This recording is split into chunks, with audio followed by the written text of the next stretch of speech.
সকাল সকাল ঘুম থেকে উঠে বাগানে গিয়ে দেখি ওমা এ কি এসে হাজির আমাদের বাগানে। সারা সকাল বৃষ্টি হচ্ছে, তার মধ্যে ভিজে ভিজেই কিন্তু ইনি বসে আছেন কুড়িটার ওপরে। চলো তোমাদের আজকের কিছু জবা সুন্দরীদের সাথে দেখা করাই।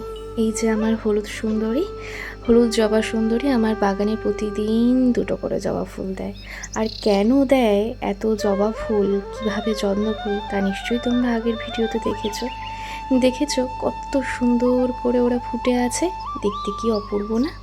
আর এই দেখো ইনি আরেক জবা সুন্দরী, ইনি হলেন গোলাপি সুন্দরী। কি অপূর্ব তার রং, দেখলেই যেন মনটা ভরে যায়। আর এই ফুল কিন্তু কৃষ্ণ ভীষণ ভালোবাসেন। গোলাপির তো রূপের কোনো তুলনাই হয় না, তাই না? আর দেখো কি সুন্দর দল বেঁধে এরা ফুটে আছে একটা গাছে। আমার দেখতে এত অপূর্ব লাগে না, আমি না ভিডিও শেয়ার করে তোমাদের সাথে থাকতেই পারি না। তার সাথে সাথে আরেকজনও আসছে, অপেক্ষা করো। এই যে দেখো আমার বাগানে কিন্তু সবে ফুল দেওয়া শুরু করেছে। এই যে খুব ভালোই গাছটা হয়েছে, এর যত্ন কিন্তু একদমই বেশি না।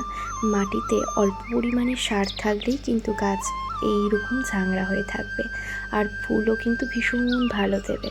আর আমার বাগানে তো সবেই এই যে দেখতে পাচ্ছ তোমরা কুঁড়ি দিয়েছে, এই ফুলটা কিন্তু 2-3 দিন পর থেকে দেওয়া শুরু করবে। আর এনারাও ফুটবেন আরও 2 দিন পর থেকে। তো সকাল থেকে যেহেতু বৃষ্টি হচ্ছে, তাই এই যে ছোট অ্যালামন্ডাগুলো, হলুদ অ্যালামন্ডা গাছ ভর্তি হয়ে ফোটে। দেখতেই পারছো ফুলের সাথে সাথে কত কুঁড়ি, তার মানেই কিন্তু ওই কুঁড়িগুলো পরের দিন আবার ফুটবে।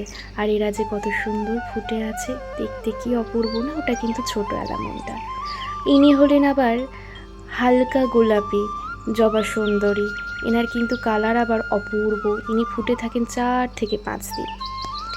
আর ইনি হলেন স্বর্ণচূড়া, এনার তো রূপের কোনো তুলনাই হয় না। যখন ফোটে সারা বাগান ভরে থাকে ওনার সৌন্দর্যে, দেখতেই তোমরা পাচ্ছ। তারই আর এক বোন, ইনি হলেন কাঠগোলাপ। দেখতে এত অপূর্ব যেন এক্ষুনি তুলে মাথায় দিয়ে চারিদিকেই ঘুরে বেড়ায়। কি অপূর্ব না। তবে এই দুটো গাছের মধ্যে কিন্তু অনেক পার্থক্য, তোমরা পাতা দেখলেই বুঝতে পারবে। এটাকে কিন্তু আমরা সাধারণত বলে থাকি হলিকর্নিয়া। বর্ষাকালেই সাধারণত বৃষ্টি পড়লে এই ফুলটা দেখতে পাওয়া যায়, তাই তোমাদের সাথে শেয়ার করে ফেললাম। এই ফুললে কিন্তু অপূর্ব লাগে বাগানটা দেখতে। রবিবার সকালে তোমাদের কিছু সুন্দরীদের সাথে দেখা করালাম।